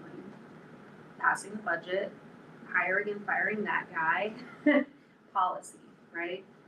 Some of the direction of the steering of the ship, but all of the crew is really everybody else, right? And so that's difficult because, again, sometimes you want to fix something, well, that's actually an administrative role, or that's the role of staff, or that's, you know, and not to get so into that, that's difficult. But I've also seen this board, since I've been on it, do some really bold things in moving an equity plan, you know, in a strategic direction, right? Seeing what's happening and really elevating and investing in the Grow Your Own program, and, you know, so much that we've done with curriculum and literacy, I mean, so many things that these professionals bring to the table that you're able to elevate and support and give some guidance and direction on, and that feels really great. So it's that balance between leadership in that way and knowing you only really have a few things you're responsible for, but also like respecting the people who are the experts and what's your role and what's their role. Yeah. And I'll say for me, and I feel like I came into it knowing you have to be very open to learning a lot of things, but I feel like as a board member, you're constantly reminded that you have to be very willing to learn more and more. Nothing is ever as simple as you think or other people think it is, and you'll hear all these complaints and issues, and you know that issue has like 10,000 things that goes with it. There's a state law, there's a federal law. If they don't know The all food the sucks because the food policy in the United States. and it's hard sometimes because you have to play that line of like being able to explain to people, and then also what's your bandwidth, what can you do. Some people you learn that some people just want to get their feelings out, but there isn't much we can do as board members. Like often I feel like, well, there's nothing we can do about that. Why are they mad at me? Like I have nothing to do with that. Which is why I tend to do things like get involved at state level, so I can go yell at legislators asking them for more money, because a lot of that would solve a lot of problems. They're probably not going to listen to me, but it makes me feel a little better that I'm trying, right? So you do the things that help you, but that's constant. Like it's always coming up. There's always something that you thought you had a very strong opinion on, and then you start hearing about all the things that go into it, and you're like, oh, I didn't think about that. And you have to be very willing to be open to changing your mind and having it not be I feel like society often teaches people that changing your mind is like an affront to them for some reason. And it shouldn't be. Like you learn and you change your mind. And I know I've come into conversations where I thought one thing and then we talked and everyone else is right. I know, Yeah. And I don't necessarily always say it, but in my head I'm like, you just have to be willing to change your mind and listen to the people that are experts, that are in the classroom, that are with the kids, and not just listen to the loudest parent, teacher, friend, etc. You have to be able to listen to everyone to come with it, to get all the pieces and make it better. So you touched for a moment on a question that I had, which was, how much like direct public engagement do you feel like you guys get as board members, whether it's people attending or sending emails that are like, asking, stepping in, as opposed to you guys are going out to some event? I think this board gets quite little compared to most boards that you're probably, that at least the board meetings that I've been to and seen, like we do not get a ton of public testimony, with the exception, it does happen, but on a regular month, we don't get more than a handful. And same with written, just a few. I'd say in the community, yeah, all the time. Yeah, like, I mean, I'm a person that's in the community with my kids all the time, and so I definitely, hear things and am told lots of stuff, but I don't think a ton. Yeah, I mean, you sort of have to go for it, right? The thing that I'm always on is social media on David Douglas. So like there's a David Douglas parents site, Facebook page. There's, there was a bunch of open the schools, Ed 300, lots of opinions on lots of sides, and I would join all of them because I want to know what people are thinking.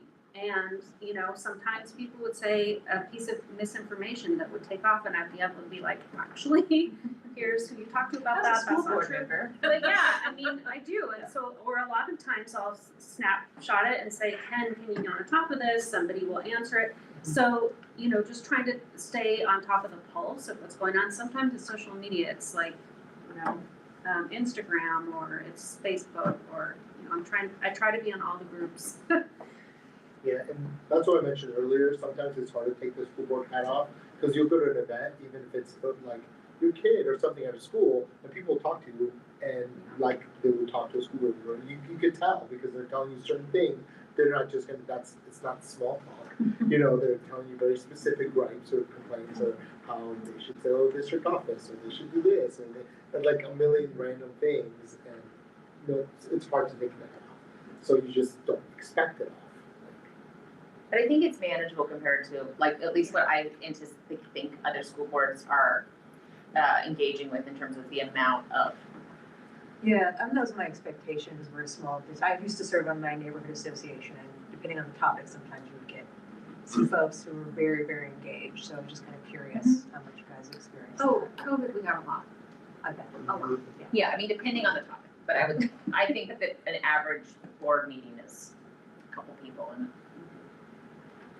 To be honest, when people pull me aside and talk to me about stuff at events, I kind of like it, because it's like, I want to hear what people have to say, how we can be better, and like, if they are telling me something that's wrong, I want to be able to tell them, oh, you should actually talk to the person, like doing that in person, face to face, sometimes has a completely different, so I've never thought about that as a, like, burden or anything. No, it's not. I think it's fun. manageable. It's good. Yeah. We have a couple people who haven't asked anything. I just want to make sure you get. Yeah. I have some questions. So I served on a preschool board, and then COVID hit, so I feel your pain. Yeah. I'd love to know, with what you know now, including Ken, and what you anticipate in the next 5 years, because we're all living in this new federal world. What are your top 3 priorities as a board and as a district? I looked at the strat plan. I work with strat plans. I work in nonprofit healthcare.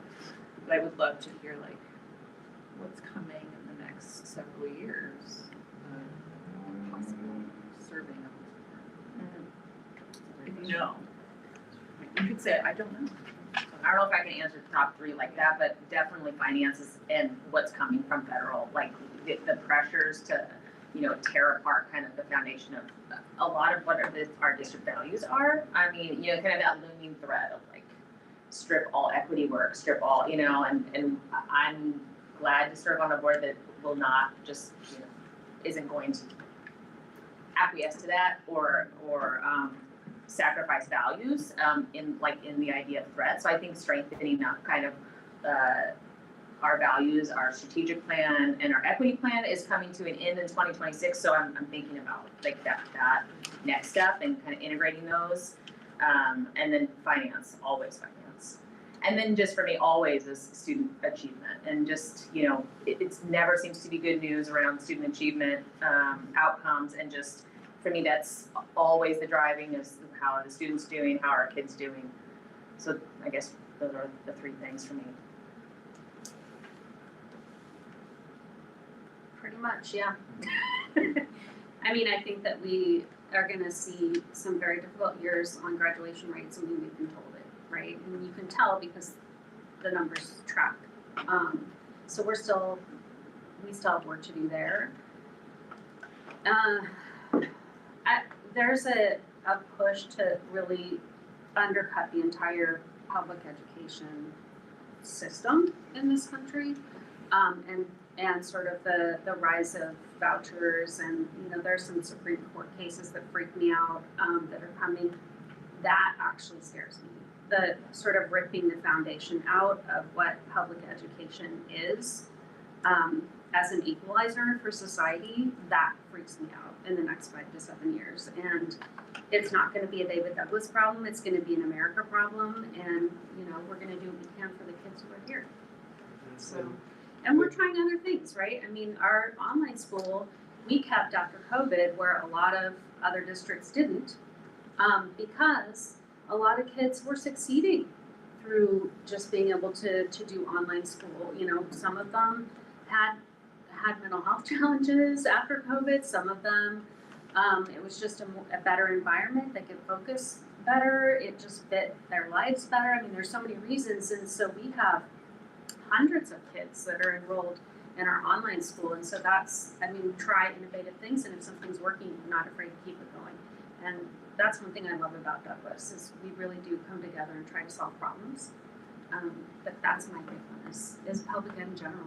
Yeah, and with that also, it's not even just federal, it's like, even, they were getting the tax from all sides. I mean, just look at the tax for preschool for all, they're coming from inside the house. So we just need to be ready to tackle those kinds of things and do the advocacy we need to keep those programs going. David Douglas is one of the biggest providers of preschool services, you know, and for us it's important. And they've shown that kids that have preschool services go on to be better students and graduate and do better at higher rates. Like all the data shows that we should have preschool for every child. It should be just like everything else. So we just have, I think, school board members, I hope, are seeing that happen. And then as a school board member, you feel it, how important it is for you to show up when you need to advocate for those things. So I'm like, Ken knows that if I hear a girl your own, if you're I'm like writing emails, I'm like, oh, how do I talk about this? He's probably driving me crazy because I'm like trying to figure out what we can do. Because sometimes it didn't feel like we can't do much. So, but that's important to me, like feeling that we do try to do this. Great, thank you. Other people ask me other questions, except if there's anything in particular you want to see in our presentations. I think it's really up to you. I mean, I've seen people do PowerPoints. I didn't personally do one. I just talked and kind of, you know, gave a paragraph. Share about who you are. Yeah, whatever you're comfortable with. Read my application. Choreographed dance. Yeah, Nice. probably that. And just expect that, you know, we usually have a question or two. You know, each person usually has something that they want to ask. So maybe everyone might not ask you a question, you know, just kind of based on what you answered from the person before. But generally, I think that's kind of, Stephanie, you think that's true? Just a general, most people ask a question. Yeah, we usually go around and see what you want to ask, but I guess to me, I want to know what your why is. I want to know why. I want to feel the passion of why. And then I also, one of the questions we always ask, and we heard someone say, oh, it was my first school board meeting. Go and watch some. You know, they're all on YouTube. Go and pick a few, just so you can see what those business meetings are like and what, you know, some of the issues are that we have to grapple with, because I think, you know, we want to know that you've taken some time to think about this job, and know, not everything, but, oh, okay, I see what you've been, you know, talking about for the last few months or, you know. What I would say is like the information from your application, so we can see that. Yeah. So present something else then. Why, not that just the why, but what are the kinds of things that you're looking forward to or what you bring to the table that's not something you've already seen? I like it when people tell me I have these many kids in the district and more like things that are not. But if you do want to present like if you want a slide or whatever, just make sure you get them to Lori so that, you know, we put up. But if you just want to talk, yeah, whatever. Great, thank you. Cheryl, if you have any questions, I just want to make sure we're almost at time. So No, I think all the questions have been helpful and answers. Thank you. And sorry, I don't remember your name. Erin. Erin. I love your question. I like getting to know what you guys do and what you actually have control over. I guess my only other question is like, what experience and backgrounds are each of you guys coming from? Because I feel like that adds to value for these decision-making policies. So, Thanks. Quick answers, because we got to Okay, on project management and attorney. No, you don't have to be that fast. I'm just working initiate it. I'll take longer. I actually, came to school board because I was helping other school board members run their campaign, because I came from Florida where the school boards were getting attacked, especially being, queer families were getting attacked. So I was trying to make sure good school board members were getting elected, and then when there's an opening, I just adopted a little one, someone called me up, was like, why don't you do this? And then I hadn't thought about it, and that's what got me here. My background, my day job's information technology, and parent of 2 kids in the district. Passionate about queer stuff, and there's another one, I blanked on it. One of my other interests is I'm well aware I'm a middle-aged bald white guy. And You are. an uncomfortable amount of privilege that I had not earned, and I used to kind of hide with that and stay safe, and I realized that that wasn't really what I needed to be doing, and I could use that power for good. So that's what I'm here to do. And also, less exciting than that, I get some emails from the district and I go, I have a college degree and English is my native language, and I have no idea what this just said. Boy, howdy. No offense to anyone, but it's just like, I will say, to make a positive, and because we're low on time, but the cell phone policy email, whoever was responsible for that, thumbs up all around, because that was beautiful. That was perfect. I read it and I was like, that makes sense. It tracked. It was even how, not that it has to be, but how I like to write things. It was like something in bold, and then something quick, and then something in bold, and something quick. It was beautiful. So thank you. My day job, I'm a biostatistician, and I'm a longtime board meeting attender. And so I've been coming to board meetings in different capacities for lots of years. And so, I'm healthcare and systems, and kind of changed my interactions with the district over the years. But I have 6 kids, 3 are now graduated and 3 current students, so that's. Day job, I work for the Oregon Department of Human Services as a community engagement manager, but for most of my career, 25 years or so, nonprofit management and development, organizational development. Done a lot on the policy front too, more at like statewide and national policy advocacy. So yeah, that's me. My background is in public health, in both nonprofit and currently in healthcare. And I have 2 kiddos. One is entering kindergarten, and we just had our open house tonight, and then another entering in 3rd grade. And thank you all for coming. And again, the applications, if you choose to put in an application, they're due by 5 o'clock on the 5th to Lori. And then the 11th, there'll be the general meeting in which we'll do presentations, ask questions, and then we'll go at that same meeting, appoint and swear in. So that's. And put you to work. And put you to work. Because if that part's not clear, you're gonna be sworn in and put you to work. Yes. And that'll be early in the, like after the kind of the beginning part, so early in the agenda on the 11th. No cake. No cake, but we do have snacks, and Lori and Sandy are always really nice. Yeah. No celebration. Now there's gonna be a cake walk, so I'm ready to show up with a cake. Okay, it is 8 o'clock, and this meeting is adjourned. Thank you. There's a lot of healthcare on this board. A lot of healthcare. Healthcare. PhD in public health. And get to eat more food. Nice to meet you. Heather, I appreciate your planning. I don't know, moving day. Don't make me cry. Oh, is that what you were? Okay. Tuesday, have your shirt.